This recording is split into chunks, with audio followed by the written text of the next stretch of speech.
Poéticos y poéticas, bienvenidos a Poéticamente Incorrecto Podcast, el podcast donde podrán encontrar todos los chismes literarios de los escritores y las escritoras que cambiaron el rumbo de la literatura. Querido hermano, ¿cómo estás el día de hoy? Me encuentro bastante agradable en la tarde de este domingo, hermano mío. Qué bueno, me alegro.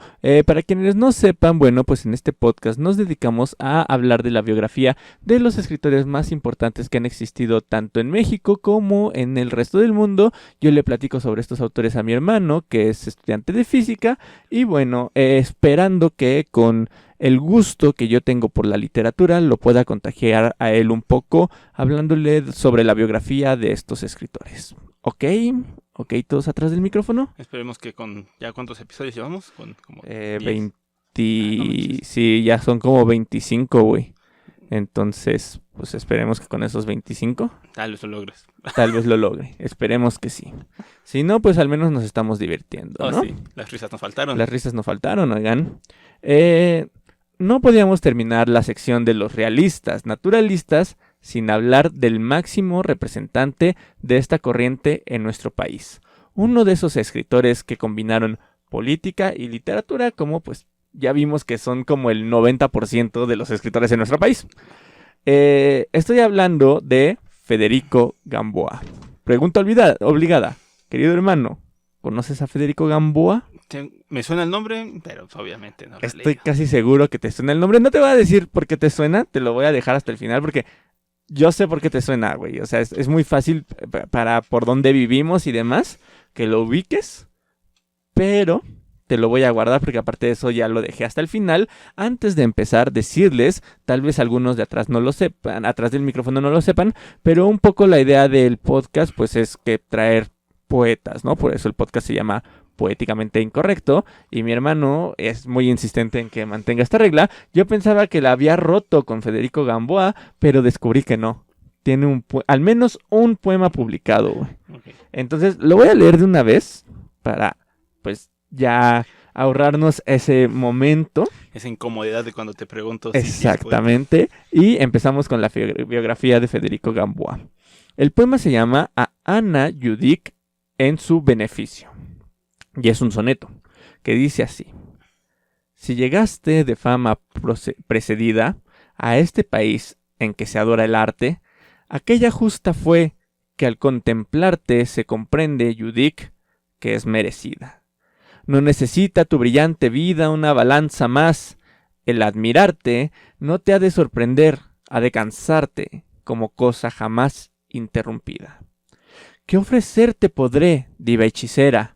A quien París le prodigó la gloria, a la que Europa culta en su carrera de aplausos la colmó. Guarda en tu historia, siquiera pobre, de expresión sincera, un verso mexicano, tu memoria. Ese es el poema de Federico Gamboa. Está bonito, me gustó. Está bien. Sí, ya vamos a ver que pues sí se relaciona un poco con su creación narrativa, que es la que vamos a trabajar el día de hoy. A fin de cuentas la poesía no es su fuerte, ¿no? Sí, no. Vamos a empezar. Federico Gamboa Iglesias nació el 22 de diciembre de 1864 en nuestra hermosísima Ciudad de México. Su padre, quien también era diplomático, se lo llevó a los Estados Unidos, donde aprendió inglés y a los 16 años regresó a la capital de nuestro país para ingresar a la Escuela Nacional de Jurisprudencia y estudiar la carrera de notario. Como ya hemos visto en muchos de estos escritores, pues que les gusta, pues es como lo que encuentran más cercano, ¿no? La abogacía y ese tipo de cosas. Lees mucho, ¿no? Sí, de hecho, y ya habíamos platicado, ¿no? Que aparte aprendes latín, aprendes griego en la mayoría de estas carreras, ¿no? Como buen hombre del siglo XIX o del siglo XX, o también como cualquier buen hombre del siglo XXI, Gamboa no quería estudiar esa carrera. Lo hacía porque el papá lo obligó, ¿no? Porque le dijo, te vas a poner a estudiar algo de provecho. ¿Qué es eso de estar estudiando letras? ¿Qué es eso de estar estudiando literatura? ¿Qué es eso de estar estudiando física, güey? Te vas a morir de hambre. Tienes que estudiar algo que sí deje. Tienes que dejar algo que sí deje y entonces pues te vas a meter de abogado, ¿no? Entonces, pues Gamboa no quería estudiar esa carrera y cuando el papá Gamboa falleció, Federico, como cualquier buen escritor, adivina qué hizo. Dejó la universidad y se puso a escribir. Exactamente, abandonó la carrera. No, tiene que ser. Pero hubo un pequeño problema que nuestro talento de la pluma no notó. ¿Cuál crees que era? ¿Que nunca había escrito antes? No, ese no era. ¿Que escribir nos da para comer? Bingo, que escribir no da para comer. Exactamente.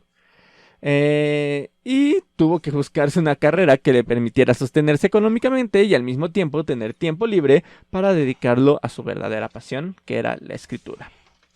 Y fue así como en 1884 entró a trabajar como escribiente a un juzgado de lo civil. Y así estuvo por 4 años, compaginando entre esta chambita con algunas labores de periodista, ¿no? Okay. O sea, ahí la llevaba. Uh-huh. Pero, pues Gamboa vio que el billetito estaba en otro lugar. Así que se inclinó al servicio diplomático. Y a finales de 1888 se incorporó al servicio exterior como secretario segundo de la legación mexicana en Centroamérica. Ok, no entendí nada de eso. Sí, no, yo tampoco sé bien cuáles eran esos puestos. Lo que sí sé es que me pareció muy curioso que dijo, ay, güey, pues si me dedico a la política, tengo tiempo libre para escribir, ¿no? Y al parecer es también como un común denominador de los escritores que pues, no cumplen su labor en la política, sino que se ponen a escribir. Te estoy viendo a ti, Octavio Paz, Ajá. que también hacía lo mismo, ¿no? Ya vimos que hacía lo mismo. Vayan a ver el capítulo de Octavio Paz, que es el primero de este podcast. Y yo sé que te reíste porque estabas pensando en un par también de nuestra contemporaneidad que no vamos a mencionar, ¿no? Pues sí, me imagino, bueno, no sé, nunca he trabajado en uno de esos puestos, pero me pongo a pensar cómo será. Pero bueno, esta nueva carrera le permitiría a Gamboa ganar lo suficiente para sobrevivir y seguir escribiendo. Creo que debo aclarar que Gamboa no buscaba hacerse rico, eso sí es importante, Okay. y no lo hizo.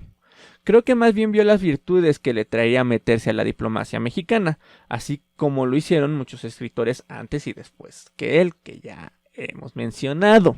Bueno, supongo que también una de las ventajas es que puedes viajar y te pagan los viajes, entonces entre viaje y viaje vas escribiendo y Sí. hay inspiración. Sí, y también pues te ayuda para conocer gente, te ayuda para conocer mundos, sí, tienes razón, creo que es una de las ventajas de eso, ¿no? Pero chécate qué joven estaba. Gamboa tenía 24 años cuando fue enviado a Guatemala. Yo sé, carnal. Yo sé, ¿cuántos años tienes? 25, güey. ¿Y ya fuiste a Guatemala? Como... Diplomático. Como en el servicio exterior como secretario segundo de la Legación Mexicana de Centroamérica. No manches, no. Te estás tardando porque Gamboa ya fue. Nomás te aviso. Eso me pasa por no tener papá diplomático. Ujú. Eso me pasa por no tener papá. Ok, de este viaje se desprenden anécdotas curiosas. Gamboa sabía socializar. Incluso se sabe que iba a echarse una copita al barecito que tenía mucha vida nocturna. Según los registros, hasta el mismo Rubén Darío, que es otro escritor del cual ya hablaremos, lo tenían una muy buena estima por ser amigo de copas. Ok, y él decía, ay, al Gamboa le gusta la chela y me cae muy bien porque le gusta la chela, ¿no? Sabe tirar pari. Exactamente, sabe tirar pari. Esto ayudó, entre comillas, a Gamboa porque tuvo su parte positiva y su parte negativa. La parte positiva es que las fiestas lo ayudaron pues a conectar con esta pandilla, ¿no? Tiraba pari con Rubén Darío. Exactamente. Y también se hizo amigo, muy amigo, del ministro del Salvador en Guatemala. Okay. Pero sucedió un día que un empleado de dicho ministro salvadoreño fue arrestado ahí mismo en Guatemala. Okay. No encontré bien por qué lo arrestaron, pero arrestaron a este empleado, ¿no? El ministro del Salvador va a hablar con Gamboa para que le echen la mano con José Manuel Estrada Cabrera, quien era el presidente de Guatemala y al que también le hablaba chido Gamboa. Okay. Pues sí. ¿Ok? La bronca era tal que este arresto podría desencadenar una guerra entre El Salvador y Guatemala por haber arrestado a este empleado del Salvador. Pues sí. Así que Gamboa le dijo, güey, vamos a hablar con el presidente. Y Estrada Cabrera recibió a Gamboa porque pues eran cuates, ¿no? Y al ministro del Salvador pues porque venía en el paquete. Escuchó a nuestro escritor mexicano y dijo, bueno, va, me caes muy bien, ordenaré que liberen a este trabajador del Salvador y para que veas que somos cuates, te invito un tequilita de Jalisco. Ven, amigo, me invitas una copa. Sí tomo, gracias. Arre pues. Arre pues. Ok. ¿Qué pasó? ¿Qué crees que pasó? No solo fue una copa. Y se pasaron de copas. Por ahí va la cosa. Por ahí va la cosa. 7 meses después, Gamboa regresa a México. Y él piensa, a web.com, de aquí soy, ya la hice, me van a ascender porque soy un diplomático muy crack. Evité una guerra, güey, o sea, evité una guerra. Estamos hablando de 1880. Finales de ¿qué te dijo? 1800. Ajá, ¿quién era? ¿Te acuerdas quién era presidente en ese entonces? ¿Díaz? Porfirio Díaz. Ajá. Estamos en la época del porfiriato, Sí, cierto, ¿no? sí. Entonces Gamboa dice, a huevo, a web.com, el preciso me va a llamar a su oficina, me va a decir, eres un héroe internacional, ya le dice, aparte tomamos en cuenta que Gamboa tiene 24, 25, entonces está chavito, dice, hice ya la hice, y aparte, bien como mencionaste, este hecho de estar en la política le ayudaba a buscarse viajecitos. Uh-huh. Entonces lo que quería era que lo ascendieran para poder irse a Europa. A más viajecitos. Exactamente. Entonces él decía, ya con esto, a fuerzas me voy a Europa, ¿no? Ajá. Bueno, pues resulta que lo regresaron a México porque la administración de Guatemala mandó una carta a nuestro país diciendo que Gamboa se puso de mala copa en un prostíbulo, que había hecho un desmán y que además fue a casa del presidente de Guatemala, Estrada Cabrera, al que ya mencioné, a exigirle que le invitara un trago. Y la prueba estaba en que todos vieron a Gamboa y al ministro del Salvador salir de la casa del presidente con aliento alcohólico y a lo mejor sí, como habías comentado, un poquito pasados de copas. Ñeros, Sí, güey, pero es que obviamente al presidente de Guatemala no le gustó que llegara este güey que nada tenía que ver con el asunto, a exigirle a él como presidente, y aparte chavito, a exigirle a él como presidente un chamaco, que liberara a otro güey, ¿no? Entonces dijo, bueno, lo voy a atender porque somos cuates, le voy a echar la mano, pero esto no se va a quedar así, güey, o sea, acabas de sacrificar tu carrera política por este otro político. Te hace falta colmillo, chavito. Te hace falta colmillo, mi chavo. Entonces, ¿qué pasó? El presidente de aquel entonces, como ya lo mencionamos, era don Porfirio Díaz. Y todos sabemos que don señor dictador tenía su carácter. Oh, chim.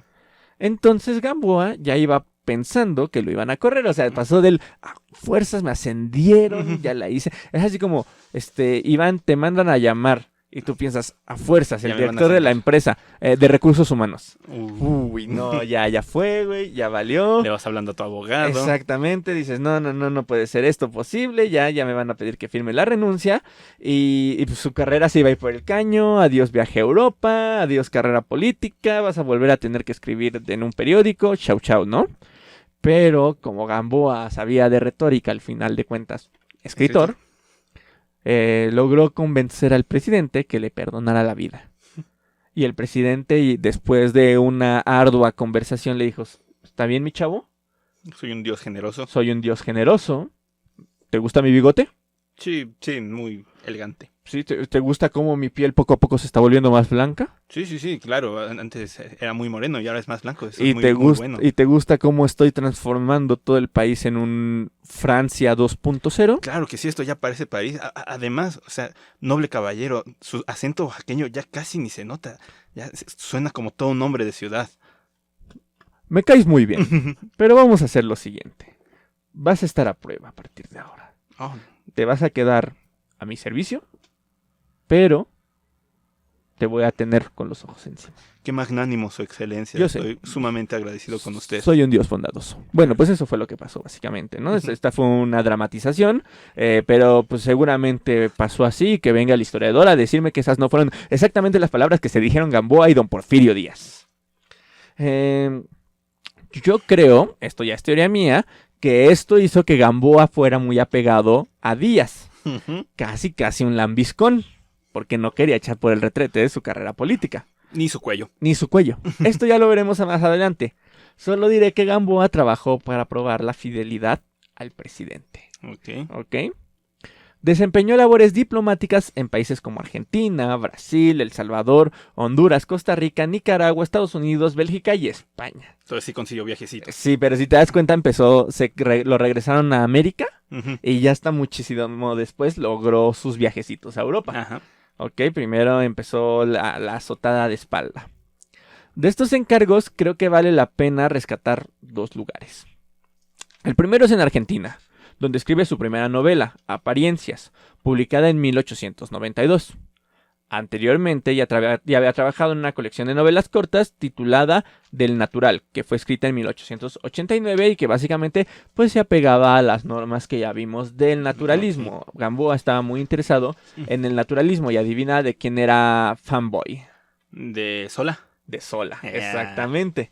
Y fue así como luego de su estancia en Argentina se fue un rato a Europa y fue allá donde conoció a uno de sus máximos ídolos, Emil Zola, con quien convivió y aprendió un par de cositas literarias, que yo siento que es de estas veces de, no ma, güey, estoy con Zola. Y así lo escribió en su autobiografía y todo, y llegaban con Zola y, oye, güey, ¿tú conoces a un cuate que se llama Federico Gamboa? ¿Quién? A Gamboa, un escritor mexicano. Federico. Naturalista como tú. Sí, me trajo un tequila, sí, lo recuerdo. Sí, leíste su novela, ¿no? ¿Escribe? Básicamente yo creo que fue así, ¿no? Esperemos que no, pero es lo más seguro. Sí. Sí, porque, pues, o sea, sí hay registros de que pues, Gamboa estaba súper feliz de haber conocido a Zola, pero no hay registros de que Zola haya dicho, así como diferencia de cuando comentamos que leyó lo que escribió Pardo Bazán y sí dijo, Pardo Bazán escribe chido. Ok, entonces, bueno. Pero, pues, es como cuando te inscribes a un seminario de un escritor súper reconocido, el escritor te da buenos consejos, tú los recibes bien, seguramente el escritor se va a olvidar de quién eres, y pues, tú vas a estar súper emocionado porque lo conociste. Un saludo a Alberto Ruiz Sánchez, que cada vez que le llevaba a firmar un libro me preguntaba mi nombre 3 veces, Alberto, 3 veces, y convivimos porque estabas en una editorial donde yo trabajaba.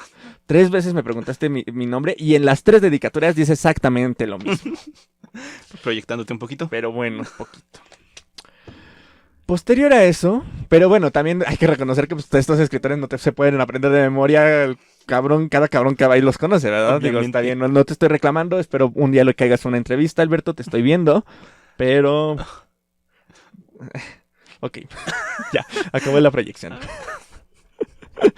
Posterior a eso, fue encargado de negocio interino de 1899 a 1902 en Guatemala. Y en 1903 fue primer secretario de la legación mexicana en Washington, Estados Unidos. Y fue durante este año que nació la obra por la que recordamos a este escritor. Y aquí suena un sonido de Los Ángeles, y a lo mejor tú no la conozcas, mi hermano, pero estoy casi seguro que el 80% de quienes están escuchando esto conocen a Santa. ¿La habías escuchado alguna vez? Sí, creo que ya la habíamos mencionado en este podcast. Es un clásico de la literatura, ya la hemos mencionado en capítulos anteriores donde hablamos del naturalismo. En Santa, parecido a las obras que ya comentamos de Emil Zola, nos presentan a una jovencita. A una santa. Es que el nombre es metafórico, carnal. Entiéndelo. El nombre es metafórico. De hecho, la verdad es que sí está muy llena de bastantes metáforas muy bien trabajadas, un poquito obvias, pero se agradece que sean un poquito obvias porque, pues, ¿para qué quieres metáforas complejas?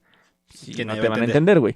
Entonces, este personaje de Santa resulta que conoce a un cuate en su natal, a ver si te suena, en su natal Chimalistac.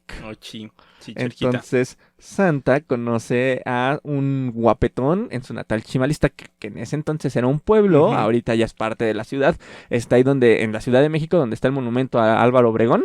Ahí se encuentra el pueblito de Chimalistac, que en ese entonces era un pueblo, y pues hacen el delicioso al lado del río, donde estaba el pueblo. Qué romántico. Cosa metafórica.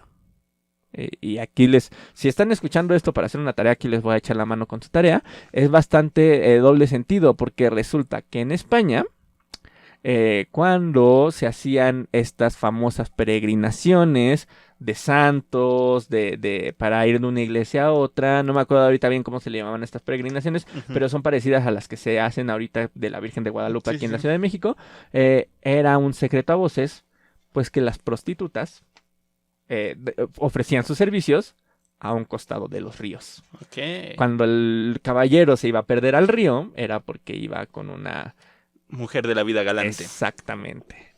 Entonces, pues es un simbolismo que Santa hace el delicioso por primera vez al lado de un río. Ok. ¿Por qué? Porque una vez, digo, les estoy hablando del planteamiento, no les voy a hablar de toda la novela para no spoileársela, pero insisto, si alguien vino por hacer su tarea, pues les voy a explicar un poquito qué está pasando aquí, ¿no? ¿Qué crees que pasa una vez que entrega su flor a un hombre? Era un militar este hombre al que le entrega la flor. Queda estigmatizada ante la sociedad porque esa mujer ya fue usada y ya no tiene valor para ningún otro hombre. Exactamente. Porque siglo XIX, ¿no? Siglo XIX, 2021, mijo. Llega Santa a su casa y pues ella piensa que este cuate va a regresar. El cuate evidentemente no regresa y pues la mamá la corre de la casa. Y pues en una aventura de alejarse del hogar, pues, les insisto, les recuerdo, en ese entonces Chimalista, que era un pueblito, pues Santa llega a lo que en ese entonces era pues la Ciudad de México. O sea, el centro. Ajá. Lo que eso era el centro de la Ciudad de México. Y ahí pues adivina de qué termina trabajando. De una mujer de la vida galante. Exactamente, de una mujer de la vida galante. Pues ahí está como la metáfora, ¿no? De que entrega su flor al lado del río y pues es la analogía con un simbolismo de la prostitución, termina siendo prostituta, etcétera, ¿no? Ujú. Y bueno, lo que criticaba aquí Federico Gamboa, pues es que quienes frecuentaban este edificio donde Santa ofrecía sus servicios, Los políticos. políticos, gente relacionada con la iglesia, eran los principales, gente pues adinerada. Entonces él pues lo que quería representar era la hipocresía de la sociedad de ese entonces, ¿no? De que criticaban, como tú dijiste, siglo XXI, ¿no? Sí. Es exactamente lo mismo, o sea, ustedes creen doble que... moral. Ajá, exactamente, ustedes creen que los de los partidos conservadores mexicanos no frecuentan a este tipo de personas. Claro que lo hacen, han salido videos, han salido escándalos de este tipo de personas haciendo este tipo de cosas, y él lo que criticaba era la doble moral de, oye, estás criticando esto, pero tú también vas, Ujú. ¿no? Te dices muy religioso, pero andas acá, Ujú. ¿no? Entonces, desde mi punto de vista, esta es una opinión meramente personal, Santa se me hace un poquito moralina. Ok. ¿No? O sea, se me hace un poquito moralina de esto de que, ay, pobre mujer, terminó de prostituta y pobrecita y la sociedad es horrible y no sé, Una tiene vida cosas... miserable para Ajá, una mujer. exactamente, y todo porque ella debía de ser buena, ella debía ser santa, ¿no? Eso le pasa por entregar su flor a un lado del río. Exactamente. Si, Lo que si ella se hubiera conservado santa y pura. Lo que sí es que el final me gusta. No me gustó en el momento en el que la leí porque pensaba como chavo de universidad prepa, no me acuerdo dónde estaba bien, pero sí hice mi drama de, ay, ¿por qué no te quedaste con el hombre que te amaba, Santa? Y ahorita lo comprendo un poquito más de que sí era medio girl power el hecho de que pues no, a huevo te tienes que quedar con el güey que te quiere, ¿no? mantiene. Ajá, exactamente, sí, Que no. te conviene. Exactamente, digo, tú también tienes tu corazoncito y puedes hacer lo que tú quieras, ¿no? Entonces, bueno, pero al final de cuentas, insisto, esa era la crítica que hacía Santa, una crítica a una sociedad doble moral mexicana, de ese entonces y de nuestro entonces, y bueno, pues yo la verdad la recomiendo bastante, son un poquito más o menos un aproximado de 360 páginas de Ok. pura diversión a la mexicana, Naturalista. naturalista, Y- sí, muchas descripciones. ¿Todo esto lo escribió durante el Porfiriato? Todo esto lo escribe durante el Porfiriato, Y ¿sí? lo publicó durante el Porfiriato. Claro. Ya para este entonces ya era uno de los favoritos de Porfirio Díaz. Ok, ok. Ujú, sí, sí, Ya sí. de los consentidos. Exactamente, sí, sí, sí. Sí, porque pues obviamente no decía nombres y pues sí, o sea, Sí, no, pero, pues, o sea, se me hace raro porque si alguien que no hubiera sido de sus favoritos hubiera publicado esto, pues, seguramente no se hubiera publicado. probablemente. Pero bueno, ya a finales del gobierno de don Porfirio Díaz fue ministro plenipotenciario en Guatemala justo en 1910. Sí. Que tú y yo sabemos qué pasó en ese año, ¿no? Oh, sí. Cuando se acercaba la revolución. Se acercan las elecciones primeramente. También fue subsecretario y encargado de despacho de la Secretaría de Relaciones Exteriores y uno de los organizadores de los festejos del centenario de la independencia de México. Ujú. Cuando este festejo finalizó, fue nombrado ministro plenipotenciario de México, pero ahora en Bélgica y los Países Bajos, güey. Perrito, ¿eh? Sí, lo ascendieron chido. y al mismo tiempo fue enviado como comisionado especial ante el gobierno de España para agradecer la misión enviada con motivos de las fiestas del centenario. O sea, los españoles mandaron pues gente, soldados y demás para, ya sabes, ¿no? Ser Celebrar. parte del desfile y decir, pues ya somos cuates, somos amigos, y en agradecimiento mandaron a Gamboa como representante, ¿no? O sea, un poco Gamboa estaba haciendo en ese entonces lo que hoy día está haciendo Marcelo Ebrard, que Un es canciller. como... Ajá, como un canciller, tipo canciller, que era lo que quería Un platicar. cónsul. Ajá, Sí. que era Ajá. lo que quería platicar contigo, ¿no? O sea, qué curioso. Hemos visto un montón de gente metida en la política de escritores, pues que son escritores, ¿no? Que son cultos. Y la verdad es que a mí no se me ocurre alguien como muy súper popular en las letras que aparte esté metido en política, la neta. O sea, yo no he escuchado que Marcelo Ebrard esté escribiendo la próxima novela mexicana, latinoamericana. Pues supongo que sí hay por ahí un par de nombres. Pero, O sea, o sea, yo sé que hay un par de nombres de escritores o de artistas que trabajan en puestos de servicio público, de como Ajá. servidores públicos. Pero no, según, o sea, que yo sepa, no están como en puestos tan altos. O sea, por ejemplo, uno de los poetas, ya lo hemos mencionado aquí, más famosos o más reconocidos actualmente, pues es el hijo de Efraín, David Huerta. David Huerta es como uno de los... Y no está en ningún puesto político, hasta donde yo sé, pero se supone que no está en ningún puesto político este hombre. Otro de los pues más representativos ahorita, pues es el ya mencionado Alberto Ruiz Sánchez, que también hasta donde sé no está en ningún puesto político. Entonces me llama la atención ese pequeño detalle, ¿no? Que ya no es lo mismo. El último que yo supe que era un gran político, que estaba más bien que era un gran escritor que estaba en un puesto político alto, era Jaime, ya hablamos de él, Sabines. Jaime Sabines. Jaime Sabines. Pues ya de tener un rato también que fue eso, ¿no? Sí, pues en los 90s. Sí, Entonces... pero digo, por ahí sí hay un par de, tal vez no escritores tal cual, pero artistas que sí tienen como un puestecillo bastante acomodado. Pues pero sí. sí, no así tal cual como que sean de los favoritos del gabinete del presidente, pues no. Sí, no. Olga Sánchez Cordero, por ejemplo, pues no la veo escribiendo. Bueno, tenemos a Elena Era lo Poniatowska, que te ¿no? iba a Pero decir. pues Elena Poniatowska ya estuvo con el PRI también. Sí, Que ¿no? diga que no. Sí, también ahorita está como todavía muy, un poquito apartada, ¿no? Como que no. Sí, porque también ha criticado al actual presidente, ¿no? Entonces me llamó mucho la atención eso, pero bueno, a lo mejor ya llegará. De hecho, de eso vamos a hablar en el próximo capítulo. Clickbait.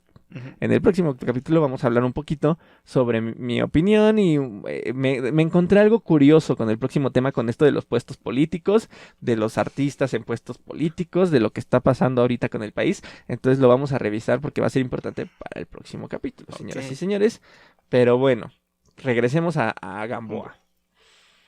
Lo mandan a España, ¿no? Como para agradecer a los españoles el amiguismo. Como puedes ver, doblegarse a don Porfirio Díaz dio sus frutos. Pero como todos sabemos, el porfiriato tuvo su buen y merecido final. Una vez iniciada la famosa Revolución Mexicana, Porfirio Díaz abandonó la escena pública en mayo de 1911. Y adivina quién fue el que organizó la comitiva para recibirlo en Europa. ¿Gamboa? Federico Gamboa fue el que organizó la comitiva para recibirlo en Europa, logrando incluso conservar su puesto como embajador en los Países Bajos. ¡Ah, perro! Pues aprendió mira, le creció el colmillo, pero hasta el piso al cabrón. Se volvió morsa el güey, no manches, El perro se consiguió un huesote. Posteriormente, y durante el gobierno de Victoriano Huerta, fue invitado a ocupar la cabeza de la Secretaría de Relaciones Exteriores. Ok. Y la aceptó en 1913. ¿Ok? Ok. Pero, ¿qué ibas a decir? Mala idea, pero ok. ¿Por qué? Porque pues, seguramente lo van a terminar sacando a balazos. Más inteligente, fue más inteligente que eso. A los 44 días, renuncia. Más bien, renuncia y a los 44 días participa en las elecciones a la presidencia. Ajá. Como parte del Partido Católico Nacional. Ok. Federico Gamboa fue aspirante a la presidencia de nuestro país, güey. Sí. Contra Victoriano Huerta. Y como sabemos un poquito de historia, pues no tenemos ningún presidente que se haya llamado Federico Gamboa, ¿verdad? Obviamente, perdió las elecciones. Victoriano Huerta fue presidente de México. Ujú. ¿Ibas a decir algo? Que según yo esas selecciones están un poquito arregladas, pero... Ah, sí, como siempre, Ajá. pero pues al final de cuentas también siento yo que Gamboa no tenía mucho que hacer ahí. Sí, o sea, es que a eso voy, o sea, que más bien siento que renunció para que él fuera un títere de Huerta, y por eso se presentó, porque sabía que iba a perder, No, ¿no? no, ve lo que pasó. Ok, Si hubiera sido así, le hubieran dado un hueso a Gamboa. buen punto. Pero en lugar de eso, esto marcó el final de su carrera como servidor público y de su época de bonanza, ya que durante el gobierno de Venustiano Carranza, Gamboa se vio obligado a exiliarse junto con su esposa, María Sagaceta, y su único hijo. Primero se fueron para Estados Unidos y después se fueron a La Habana, Cuba. Que en ese entonces, pues, podías hacer eso, ¿no? Era la de Batista, ¿no? Ajá. Todavía. Creo Bueno, que creo que ya era. sí. No No sé. sé. Pero bueno, se fue para Cuba, ¿no? Ajá. Y el exilio abarcó de 1914 a 1919, año en que murió su mujer y pues Gamboa buscó la forma de regresar a México pues para darle santa sepultura en nuestro país, ¿no? Ajá. A partir de entonces dijo, ya estoy viejo para esto, y dedicó su vida a labores periodísticas en el Universal, a sus clases en la Escuela Libre de Derecho, impartiendo Derecho Internacional Público, y en la Escuela Nacional Preparatoria, donde impartió literatura castellana. Ok. También trabajó en la Facultad de Altos Estudios, la que hoy se llama Facultad de Filosofía y Letras, Guau, de la guau. UNAM, Ujú. y dio las asignaturas de literatura española e hispanoamericana de los siglos XVI, XVII y XVIII. Voy. También dio literatura castellana contemporánea y literatura mexicana, que su literatura castellana contemporánea es nuestra literatura del siglo XIX y XX. Pues sí, ¿verdad? Es como si yo diera literatura castellana contemporánea y hablara de escritores actuales y en 10, bueno, Sí, no en 10, 20 años. bueno, Bueno, sí. A ver, esto tiene pues más o menos 100 años. sí. Sí, entonces en 100 años van a decir, sí, Alex Rodríguez dio clases de literatura del siglo XXI, En ese entonces era literatura que contemporánea. en ese entonces era su literatura contemporánea. Pues sí, es como cuando yo veo física moderna y física moderna fue hace 100 años, entonces, pero en ese entonces era la física más moderna. Actualicen sus planes de estudios. El mío ya le cambiaron el nombre hace como Ok. 10 años. Ya. Bueno. En 1935, la UNAM le concedió el grado de doctor honoris causa. ¿Ok? Ok. También dedicó sus últimos años a sus actividades en la Academia Mexicana de la Lengua, de la que fue presidente hasta su muerte, que ocurrió el 15 de agosto de 1939 en la Ciudad de México. México. Y ese querido hermano es nuestro querido Federico Gamboa. ¿Qué te Ok. pareció? Curioso. Otro político escritor Ajá. más de nuestras... Otro escritor político, ¿no? Sí, está curioso. Ahora, la historia no termina aquí porque te traigo un par de datos curiosos sobre su obra, su vida y obra. Ok. Como dato curioso, en 1923, el barrio de Chimalistac en la Ciudad de México renombró la plaza de San Sebastián y la rebautizó como Federico Gamboa. Ok. Y dos calles aledañas fueron nombradas Santa y el Callejón de Hipo, por uno de los personajes de Santa. Y si nos siguen en Instagram como Poesía.incorrecta, voy a subir unas fotos que personalmente fui a tomar al barrio de Chimalistac, porque me queda cerquita y Ok. andaba por ahí. Entonces dije, voy a aprovechar, Aprovechando el viaje. aprovechando el viaje. También la novela fue llevada al cine, pero Ajá. chécate esto, convirtiendo a Santa en la primera película mexicana de la historia con sonido, marcando un antes y un después en el cine mudo nacional. Cool. Y por último, el escritor José Emilio Pacheco nombró a Santa como el primer bestseller mexicano. Tuvo éxito. sí tuvo un éxito, pero machín en nuestro país. Y debido a la cantidad de copias que vendió, y aún sigue vendiendo, también es nuestro primer long seller. Un long seller es que sigue vendiendo un friego a pesar de cierto tiempo. Ajá. Y ese, ahora sí, es nuestro querido escritor Federico Gamboa. ¿Cómo Cool. ves, Carnal? Cool. Suena cool. Está chido. Sí. Escaló en la escala política para alcanzar publicar su libro. Porque, pues, para eso se metió a la política, a fin de cuentas, ¿no? Sí. Podríamos decir que sí. Podríamos Ajá. decir que sí, lo logró. Míranos a nuestro amigo, Sí. nuestro cuate el Gamboa. ¿Quién diría que para ser buen escritor no tenías que escribir, sino meterte a la política? ¿Quién lo diría, verdad, Octavio Paz? Dándole los consejos equivocados a la juventud. Sí, no lo hagan, chicos. El próximo episodio se va a poner buenísimo. ¿Ustedes creen ¿Ustedes creen, poéticos y poéticas, que se me olvidó que estamos en el mes del Pride? Se va a poner chido porque a estas historias de escritores y políticos, de escritores mexicanos y políticos, le vamos a meter un poquito de brillantina. Y esto se va a poner súper cool. Pero antes de ese episodio, querido hermano, tus redes sociales. Claro que sí, hermano mío. Me pueden encontrar en Facebook y en YouTube como Furio Sensei. Furio va con Y después de la R.